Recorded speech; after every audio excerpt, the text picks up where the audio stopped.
Shalom. Haleluya. Hari ini saya mau menyampaikan firman Tuhan dengan judul Sorga. Mari kita ucapkan sama-sama. 1, 2, 3. Sorga. Ada yang bilang sorga itu nggak ada. Sorga itu hanya dongeng. Sorga itu hanya hayalan. Ada lagi yang bilang begini. Surga itu ada. Ada di mana? Di sini. Dalam hidup manusia. Itu sorga. Macam-macam. Pertanyaannya, hari ini, apakah Bapak, Ibu, Saudara sekalian percaya surga itu ada? Percaya. Puji Tuhan. Tidak terpengaruh dengan ucapan orang yang bilang dongeng ya. Kalau kita semua percaya surga itu ada. Pertanyaan berikutnya, surga itu ada di mana? Tadi ada yang bilang di sana, ada yang bilang di sini, ada yang bilang di situ, ada yang bilang di hidup manusia. Itulah surga. Maka ada istilah surga dunia. Di sini pun ada surga. Nggak pedulilah surga itu di mana. Di sini ada surga kok. Dan kita bisa bikin sendiri surga itu. Di mana surga itu? Apa yang terjadi di surga? Dan bagaimana cara kita bisa masuk ke dalam surga? Hari ini kita belajar. Waktunya tidak panjang, tapi kita mau dengan waktu yang pendek, kita belajar. Dan kita yakin tidak lagi terpengaruh dengan ucapan-ucapan orang tentang surga. Oke, kita buka 1 Raja-Raja. Pasal 8. 1 Raja-Raja. Pasal 8. Ayatnya yang ke-49. 1 Raja-Raja pasal 8. Ayatnya yang ke-49. Yuk kita baca bersama-sama dengan perlahan tapi suara yang keras. 1 Raja-Raja pasal 8 ayat 49. Hari ini televisi tidak bisa berfungsi, jadi puji-pujian tidak bisa ditampilkan, ayat-ayat juga tidak bisa ditampilkan. Entah kenapa tiba-tiba aja nggak bisa hidup. Baik, kita baca bersama-sama ya. Surga itu apa sih? 1 Raja-Raja 8 ayat 49. 1, 2, 3. Maka engkau kiranya mendengarkan di sorga tempat kediamanmu yang tetap kepada doa dan permohonan mereka, dan engkau kiranya memberikan keadilan kepada mereka. Oke, di sini kita baca ada tulisan sorga tempat kediamanmu. Mu itu adalah Tuhan.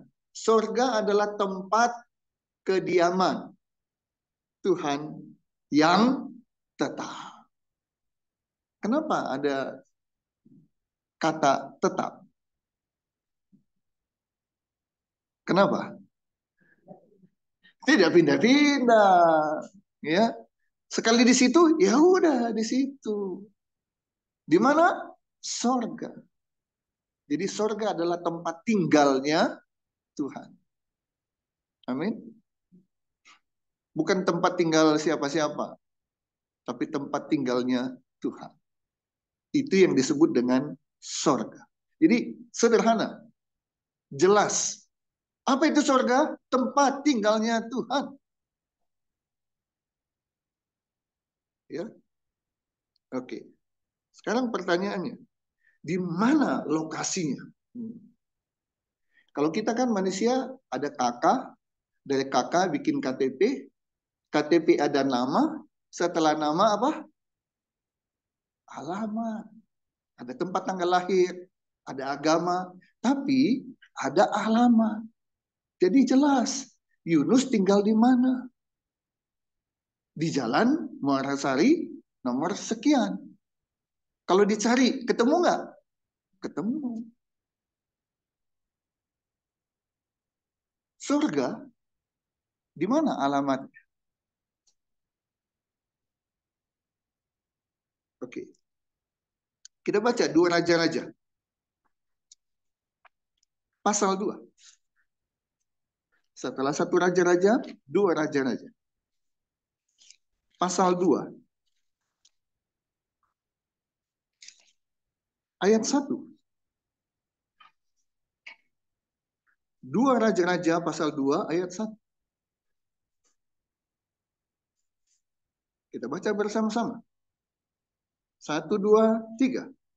Menjelang saatnya Tuhan hendak menaikkan Elia ke surga dalam angin badai.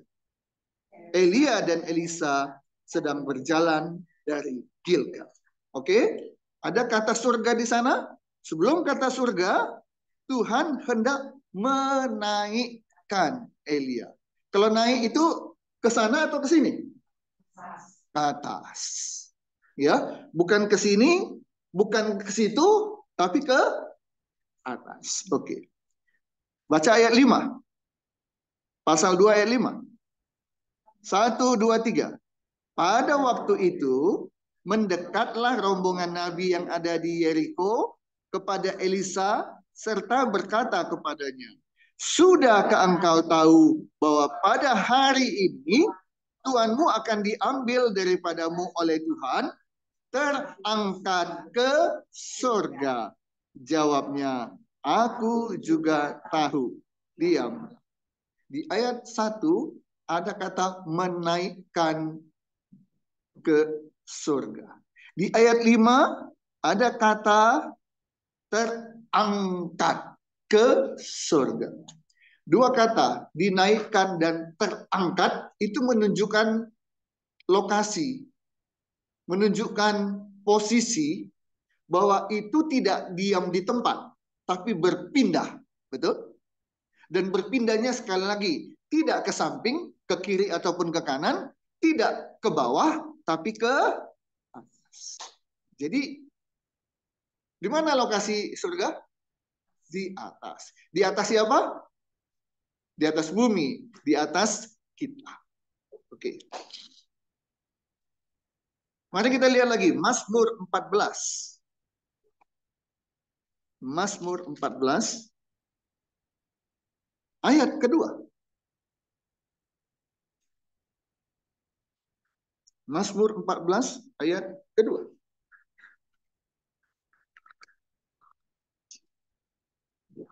Oke, kita baca sama-sama ya. 1, 2, 3. Tuhan memandang ke bawah dari surga kepada anak-anak manusia untuk melihat apakah ada yang berakal budi dan yang mencari Allah. Dua ayat sudah kita baca, naik dan terangkat, menunjukkan posisi di atas. Kemudian Mazmur 14 ayat 2, Tuhan memandang. Memandang itu bisa dari sini ke sana, betul? Bisa dari sini ke situ, bisa dari sini ke sana, betul? Bisa memandang, bisa, bisa memandang ke bawah, bisa. Nah, itu memandang bisa dari segala sisi. Tapi di sini jelas Tuhan memandang ke bawah. Kalau dia memandang ke bawah, posisinya di bawah atau di atas? Di atas. Dia memandang ke bawah. Dari mana dia memandang? Dari surga. Jadi dari surga dia memandang ke bawah. Jadi posisi atau lokasi surga ada di mana? Sekali lagi, ada di atas. Oke. Mazmur 102. Mazmur 102.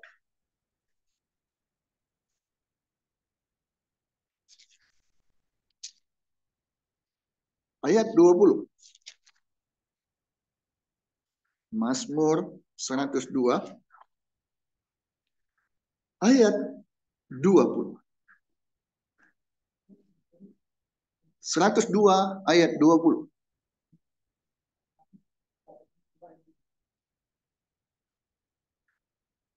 Oke, kita baca bersama-sama. 1, 2, 3. Sebab ia telah memandang dari ketinggiannya yang kudus. Tuhan memandang dari surga ke bumi. Tuh, di atas yang tinggi, dari ketinggian dia memandang, dia melihat. Semua ayat-ayat yang sudah kita baca tadi, saudara, menunjukkan bahwa posisi atau lokasi surga itu bukan di sini, tapi di sana, di atas. Itu perjanjian lama. Bagaimana dengan perjanjian baru? Apa yang perjanjian baru jelaskan tentang surga? Kita baca. Matius 5 ayat 20. Matius 5 ayat 20.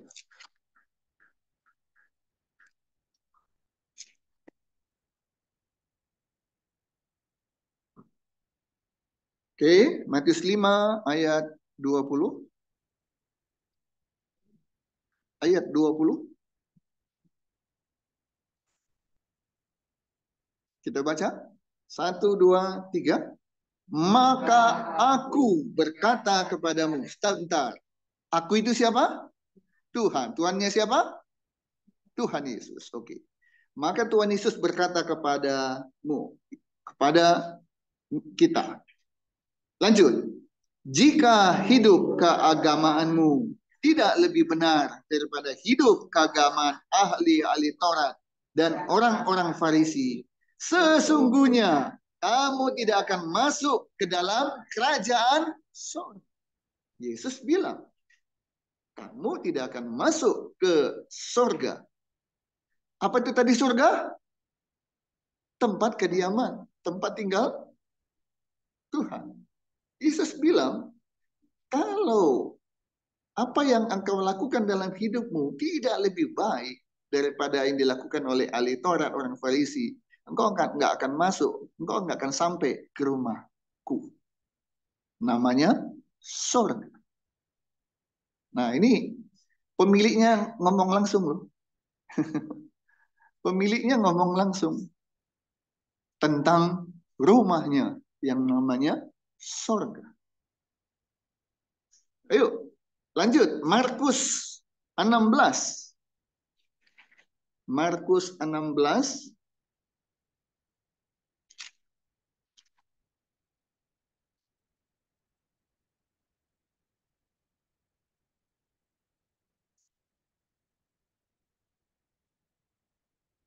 Markus 16 ayat 19. Markus 16 ayat 19.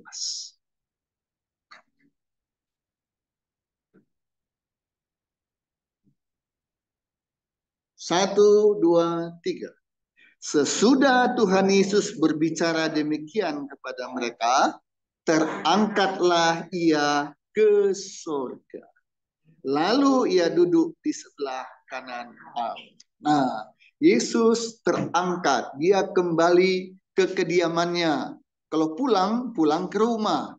Rumahnya namanya sorga. Dan dia kembali ke sorga, ke rumahnya. Dengan cara terangkat. Perjanjian lama, perjanjian baru, klop.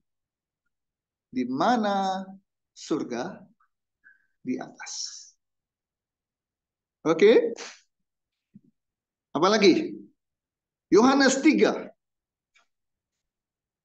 ayat 27.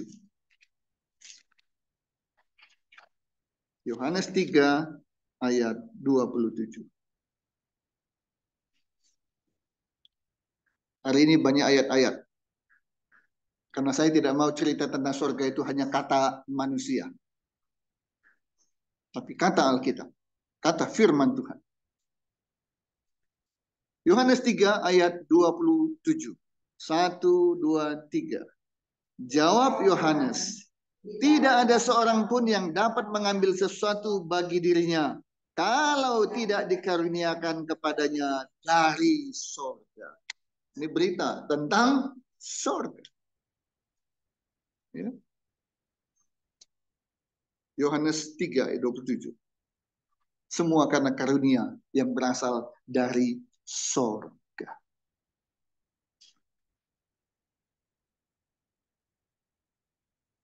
Sekarang kita lanjut Yohanes 14 ayat 2.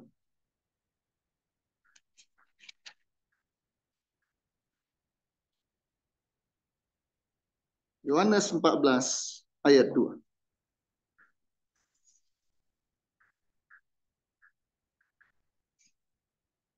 Yohanes 14 ayat 2, 1, 2, 3.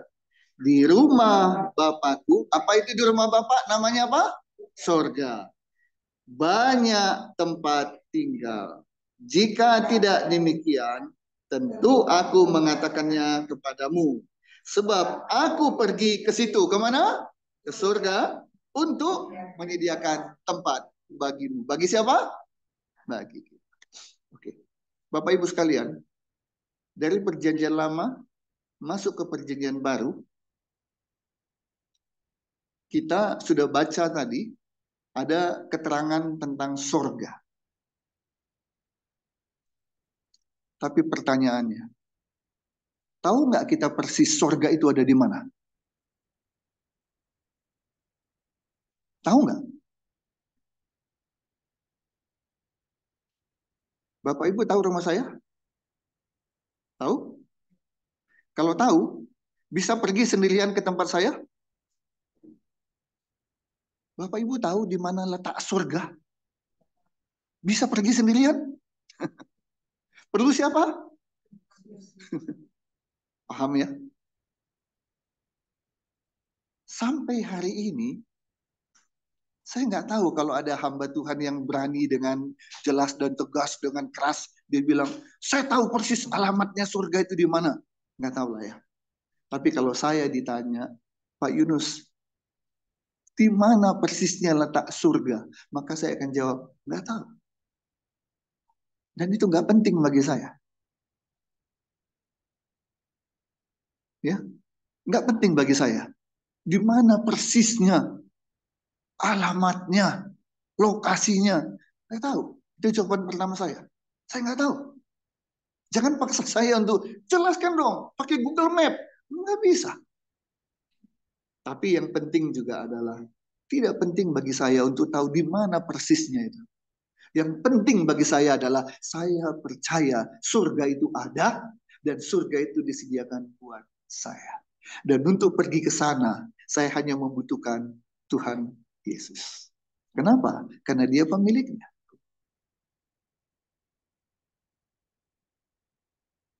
Menjadi penting pertanyaan begini, saudara. Pertanyaannya begini. Adakah orang yang sudah pergi ke surga? Ada nggak yang sudah pergi ke surga? Ayo, jawab. Boleh benar, boleh salah? Ya nggak apa-apa. Ada nggak orang yang sudah pergi ke surga? Loh, tadi yang kita baca itu apa? Elia terangkat kemana? Jadi Elia ada di mana sekarang? Gentayangan? Pertanyaannya, ada nggak orang yang sudah pergi ke surga? Ada. Baru pertanyaan kedua, ada nggak orang yang sudah pergi ke surga dan balik lagi ke bumi? Ya, ada nggak manusia? Tuhan Yesus adalah Tuhan yang menjadi manusia. Dia dari surga datang ke bumi. Tapi ada nggak manusia? Manusia tinggal di mana? Di bumi. Manusia masuk dan pergi ke surga dan kemudian balik lagi ke bumi. Ada nggak?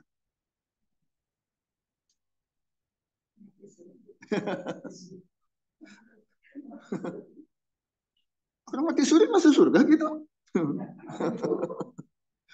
Matinya aja diragukan dia mati atau enggak gitu ya. Pingsan. Nah, Ini menjadi bisa jadi perdebatan. Ada yang mengaku saya sudah pernah pergi ke surga dan saya nggak mau kembali. Tapi Tuhan bilang ke saya, kamu harus kembali. Maka saya kembali. Silahkan. Silahkan. Kita kan nggak bisa larang orang untuk ngomong begitu kan? Ya toh? Tapi kembali pada kita. Apa yang Alkitab ajarkan kepada kita? Yaitu, di mana posisi dan lokasi surga nggak penting bagi kita. Nggak perlu juga cari baca Kejadian sampai Wahyu. Tujuannya apa? Cari alamat surga. Nggak penting. Ada yang sudah pernah pergi ke sana, biarin aja. Ngakunya begitu. Nggak penting juga bagi kita. Silakan dia ngakunya udah bolak-balik misalnya 2-3 kali pergi ke surga. Silakan. Bagi kita nggak penting itu. Ada lagi yang bilang begini. Surga itu ada di bumi.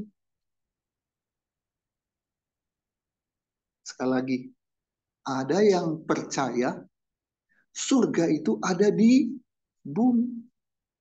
Jadi nanti ketika dunia ini kiamat, ya,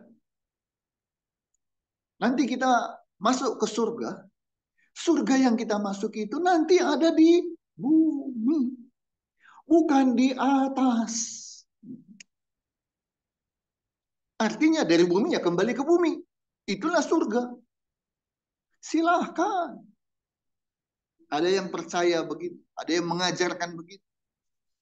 Tapi kita mau kembali kepada Alkitab. Semua yang ke surga, termasuk Tuhan Yesus, yang ke surga dengan cara apa? Naik ke atas. Ada yang bilang begini, Pak Yunus, Bapak tahu nggak bumi itu bulat? Ya, kalau kita ada pada posisi di khatulistiwa, maka kalau kita naik, itu ke atasnya adalah ke samping, Pak. Ya, di kutub utara, naiknya ke atas, ya ke sana. Di kutub selatan, naiknya ya ke sini. Lah, jadi gimana? Nah, dengarkan Bapak Ibu yang kekasih dalam Kristus. Mau ke sana, mau ke sini, mau ke situ, satu hal yang penting.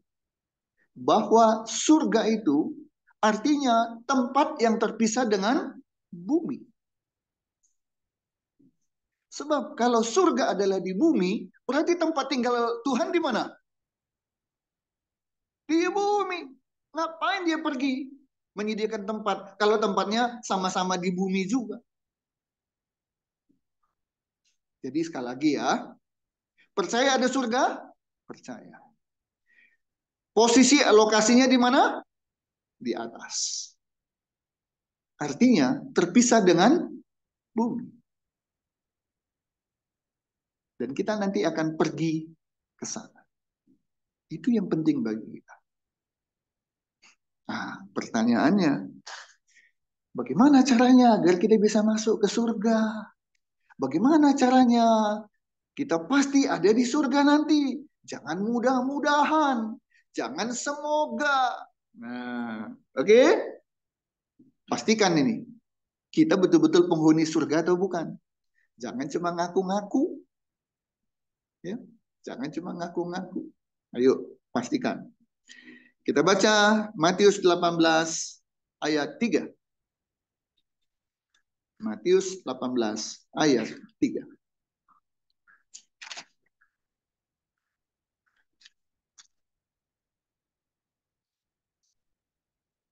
Oke, Matius 18 ayat 3. Kita baca bersama-sama. 1, 2, 3. Lalu berkata, Aku berkata kepadamu, sesungguhnya jika kamu tidak bertobat dan menjadi seperti anak kecil ini, maka kamu tidak akan masuk ke dalam kerajaan surga. Mau masuk kerajaan surga, apa syaratnya? Jika kamu tidak bertobat. Ketika kita bertobat, baru kita bisa menjadi seperti anak kecil. Jangan bukan anak kecil dulu, baru bertobat. Anak kecil itu seperti apa sih? Polos. Apalagi? Nurut. Nah, ini dia yang penting. Diajar oleh firman Tuhan. Ya, jangan. Tapi, nah, banyak membantahnya. Jadi anak kecil itu menurut, taat, mau dengar, dengar. Syarat untuk masuk dalam kerajaan surga harus bertobat. Apa arti bertobat? Berbalik dari jalan-jalan yang salah. Itu namanya bertobat. Tobat artinya apa? Nggak mau lagi. Nah, itu jerah, gitu ya. Udah, tobat deh, tobat. Tidak melakukan lagi hal-hal yang tidak berkenan di hadapan Tuhan. Upah dosa adalah maut. Kalau nggak bertobat, maka kita berakhir hidup kita dengan maut. Tapi kalau mau pindah masuk ke kerajaan surga, syarat pertama bertobat. Nah, pertanyaannya, kita ini sudah bertobat belum? Kalau belum, jangan harap, jangan ngaku-ngaku kita bisa masuk ke surga. Tapi kalau kita semua sudah bertobat, sadar, hidup di dalam dosa, membawa kepada kematian, maka untuk hidup bersama dengan Bapa di surga, kita harus bertobat. Tinggalkan dosa, bahkan benci pada dosa. Jangan lagi kompromi dengan dosa. Itu yang pertama. Yang kedua, Markus 16 ayat 16. Bagaimana syarat atau cara bisa masuk di surga. Markus 16 ayat 16. Oke, 1, 2, 3. Siapa yang percaya dan dibaptis akan diselamatkan. Tetapi siapa yang tidak percaya akan dihukum. Syarat kedua, setelah bertobat, dibaptis. Ada yang bilang, saya mau jadi Kristen, ikut ibadah. Ayo dong, dibaptis. Ah, ntar dulu lah. Nanti aja lah. Siapa yang percaya, dibaptis. Tadi kita sudah baca kan di Matius 18 ayat 3. Bertobat jadi seperti anak kecil. Anak kecil polos, taat. Kalau taat, firman Tuhan bilang, kalau kamu percaya, harus dibaptis. Itu yang di samping Tuhan Yesus disalib, itu nggak dibaptis, tapi selamat. Iya, memang kita mau disalib dulu gitu, seperti itu. Ya, jangan ambil contoh yang begitu. Ya, satu, dia disalib dulu, kita nggak mau dong. Yang kedua, dia nggak ada kesempatan untuk dibaptis, turun dulu. Selagi kita ada kesempatan, baptis. Ayo, siapa yang sini belum dibaptis? Semua sudah? Puji Tuhan. Sudah bertobat? Sudah. Sudah dibaptis? Sudah. Nah, sudah. Hah? Marco yang belum. Ya, Marco baru diserahkan. Tapi belum dibaptis. Kenapa? Dibaptis nanti setelah berusia yang cukup. Ya, kalau sekarang dia nggak ngerti. Bertobat, apa yang mau bertobat? Nggak ngerti. Baptis, apa itu baptis? Nggak ngerti. Ya, nanti pada usia yang cukup, baru dia sadar dia butuh juru selamat. Ya, oke. Yang kedua, dibaptis. Kita baca Kisah Para Rasul 4 ayat 12. Kisah Para Rasul 4 ayat 12.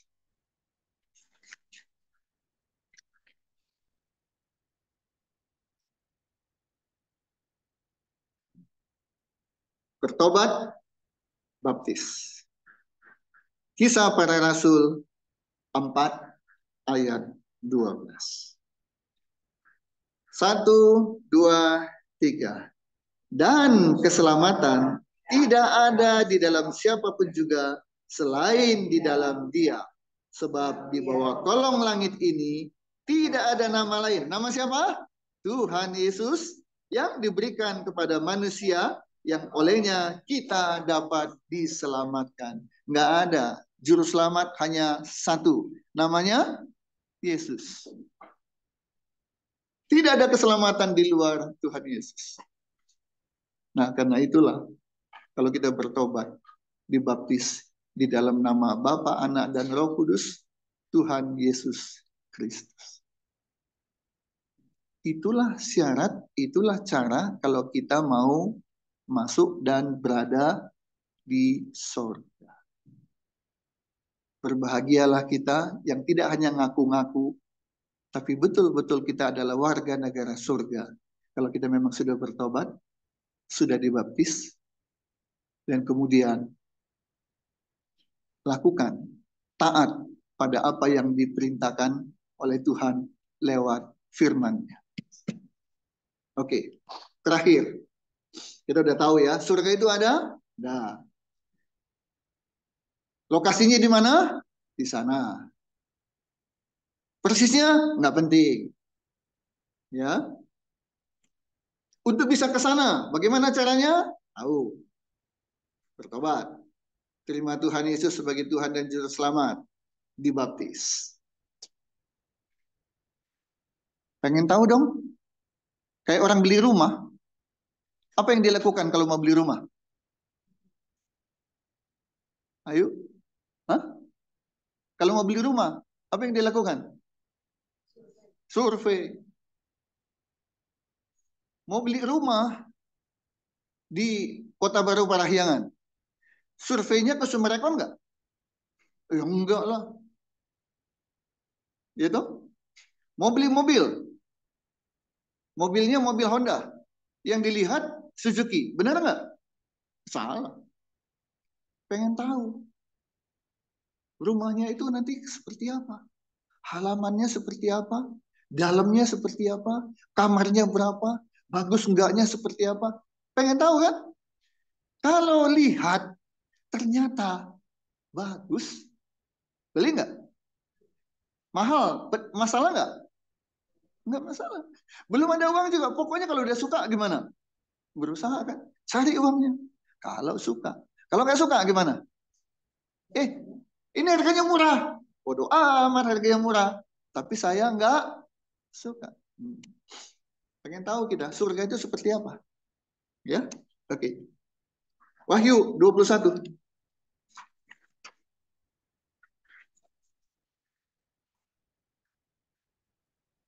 Wahyu 21.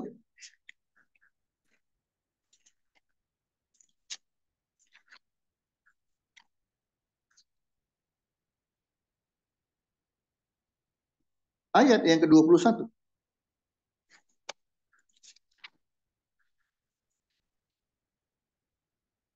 Wahyu 21 ayat yang ke-21.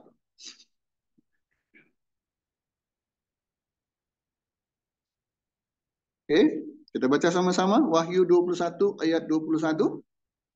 Dan kedua belas pintu gerbang itu adalah 12 mutiara.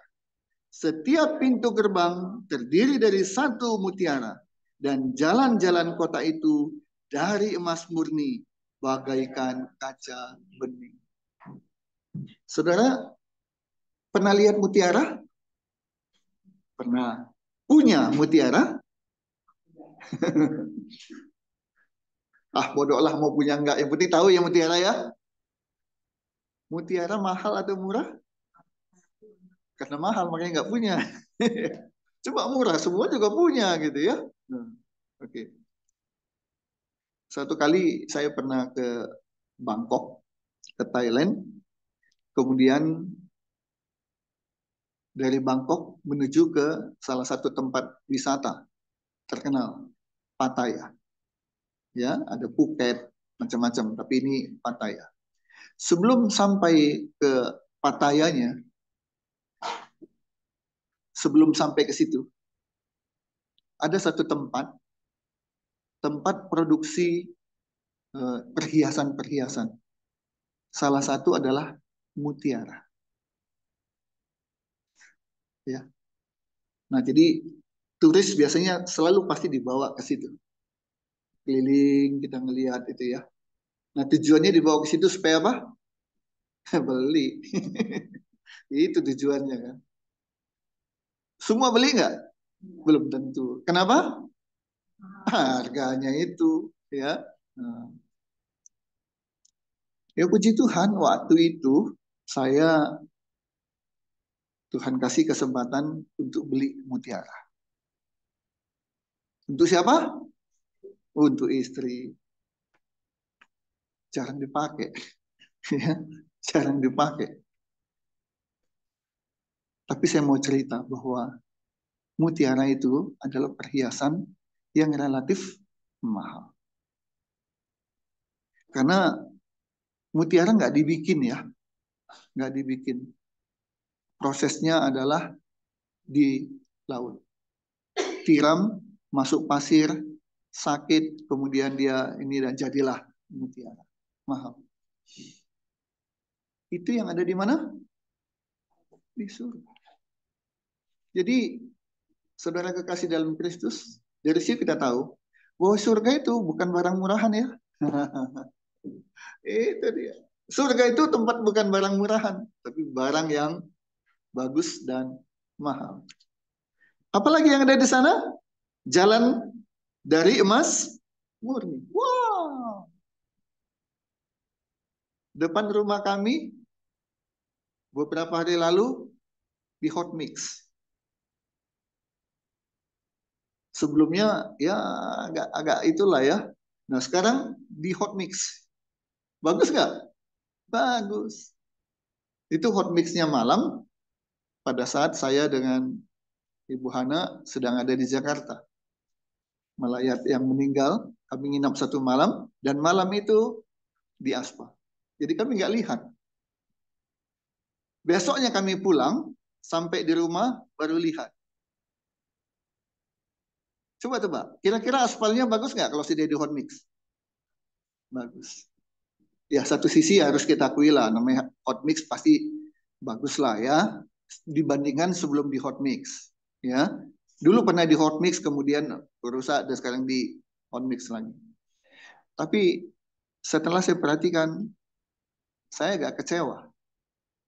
Kenapa? Memang di hot mix, tapi kualitasnya nggak begitu bagus. Terlalu banyak pori-porinya. Dan saudara tahu, musuh aspal itu adalah air. Musuh aspal adalah air. Terutama air yang tergenang, itu akan masuk dan itu yang akan mengelupas dan lubang. Jadi saya lihat, sepanjang yang sudah di itu, pori-porinya banyak sekali. Jadi kalau hujan turun, itu pasti masuk. Intinya saya mau bilang, aspal itu nggak akan bertahan, hot mix itu tidak akan bertahan lama. Tapi ya syukurlah, pokoknya di hot mix. Walaupun kualitasnya nggak begitu bagus. Itu aja udah bersyukur. Hot mix, aspal. Tapi firman Tuhan bilang, di surga jalannya dari emas. Ada yang iseng. Aduh nggak licin tuh, nanti nggak jatuh terpleset tuh. Ya kalau dipikirkan terplesetnya. Lihat bahwa jalannya aja terbuat dari emas. Coba, luar biasa kan? Jadi surga itu bukan kaleng-kaleng. Bukan hot mix asal-asalan. Bukan dari beton, tapi dari emas. Wahyu 22 ayat 4, ayat 2. Wahyu 22 ayat 2. Apa yang ada di surga? Jalannya tadi dari emas. Wahyu 22 ayat 2. Di 1, 2, 3. Di tengah-tengah jalan kota itu, yaitu di seberang menyeberang sungai itu, ada pohon-pohon kehidupan yang berbuah 12 kali tiap-tiap bulan sekali, dan daun pohon-pohon itu dipakai untuk menyembuhkan bangsa-bangsa. Artinya apa? Di surga ada penyakit nggak? Ada virus nggak? Ada COVID nggak? Di surga ada rumah sakit nggak? Ada dokter nggak? Nggak butuh. Kenapa? Di surga nggak ada penyakit. Jadi nggak ada orang lagi yang sakit. Sementara di bumi ini yang paling kita takuti, mau pintar, mau kaya, mau bodoh, mau apapun, yang paling ditakuti hanya satu. Apa itu? Sakit. Kalau orang miskin sakit, masalah nggak? Masalah. Bukan cuma badannya yang sakit. Apanya lagi yang sakit? Kantongnya juga sakit. Biayanya gede. Apalagi kalau mau operasi, udah puluhan, udah ratusan juta. Sekarang pertanyaannya, orang kaya, uang banyak, takut nggak sama sakit? Takut. Orang bodoh, takut nggak sama sakit? Orang pintar, takut sakit nggak? Sama. Tapi puji Tuhan, di surga nggak ada sakit, nggak ada penyakit. Sehat semua. Haleluya. Wahyu 22 ayat 4 dan 5. Ayat 4 dan 5. 1, 2, 3. Dan mereka akan melihat wajahnya dan namanya akan tertulis di dahi mereka. Dan malam tidak akan ada lagi di sana. Mereka tidak memerlukan cahaya lampu dan cahaya matahari, sebab Tuhan Allah akan menerangi mereka, dan mereka akan memerintah sebagai raja sampai selama-lamanya. Saudara, di surga nggak ada PLN. Surga nggak butuh genset. Coba kita ya, di rumah tiba-tiba mati lampu. Gimana rasanya? Mau siang atau mau malam, ketika lampu mati gimana rasanya? Bukan soal gelapnya. Apa? Kesel. Ya, nggak usah malam gitu ya. Siang, terang kan? Tapi mati lampu. Gimana rasanya? Kesel. Mau nonton TV nggak bisa. Mau dengarkan eh, CD apa segala nggak bisa. Mau ngecharge nggak bisa. Apalagi kalau malam gelap. Tapi puji Tuhan, di surga nggak perlu PLN, nggak perlu genset, nggak perlu lilin. Kenapa? Terang terus. Terang terus. Cahaya kemuliaan Allah ada di surga. Apalagi? Wahyu 7, ayat 17. Wahyu 7, ayat 17.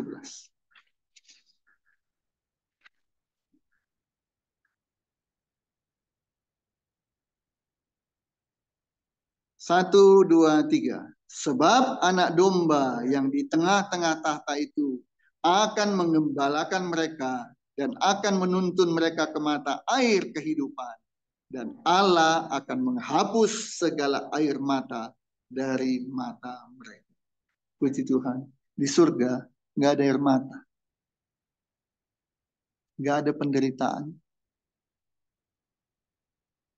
Orang keluar air mata karena dua sebab. Gembira bisa keluar air mata nggak? Bisa. Air mata terharu namanya. Ya. Tapi kebanyakan orang keluar air mata kenapa? Karena sedih, karena kecewa, karena menderita, karena sakit. Di surga tidak ada air mata, tidak ada penderitaan. Sementara di surga, di bumi, itulah hari-hari kita. Walaupun nggak keluar air mata, pokoknya sedih, kecewa, menderita. Itu udah makanan sehari-hari. Ya, dihina orang, ditolak orang, dilecehkan orang. Ya, itu udah makanan sehari-hari. Tapi puji Tuhan, kalau kita ada di surga nanti, semuanya serba indah. Dan kekal selama-lamanya. Ada banyak lagi yang menggambarkan tentang surga. Saya nggak sebutkan, nanti bisa sampai sore kita. Tapi saya hanya ingin meyakinkan kita semua, surga adalah tempat yang paling bagus, yang paling indah, yang paling menyenangkan, dan paling segala-galanya. Nah, karena itu, beruntunglah kita kalau kita punya tempat di sana. Tuhan Yesus sudah sediakan tempatnya untuk kita. Dan dia akan jemput kita nanti. Maka pastikan, jangan sampai ketika dijemput, kita nggak siap. Kita nggak ada di tempat. Seperti anak darah yang bodoh, yang tidak mempersiapkan minyaknya. Oleh karena itu, hidup kita selalu ada bersama dengan Tuhan Yesus. Sama seperti hari ini. Di mana kita berada? Di rumah Tuhan. Kalau hari ini Tuhan jemput kita. Siap? Siap. Tidak hanya di sini. Kalau gitu kita 24 jam di sini terus dong. Seminggu di sini terus. Bukan. Kapanpun Tuhan mau memanggil kita, kita siap. Kita kembali ke rumah yang Tuhan sudah siapkan bagi kita. Dan rumah itu bukan khayalan. Rumah itu bukan dongeng. Rumah itu sungguh-sungguh ada. Dan kita akan ke sana. Amin.